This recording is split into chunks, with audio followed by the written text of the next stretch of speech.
Избираме вечерната си рутина на случайен принцип. Избираме първо лента за коса. Падна с тази синята. Махаме целия грим. Продължаваме с маска за лице. Доста хелти освежаваща маска се падна, така че нека да я пробваме.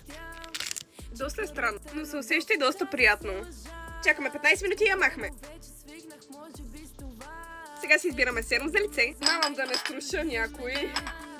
Явно днеска сме на синя вълна.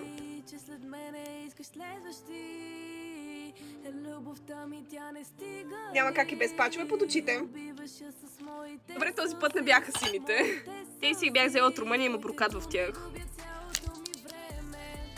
Стоим 20 минути с тях, а през това време ще си изберем крем за ръце.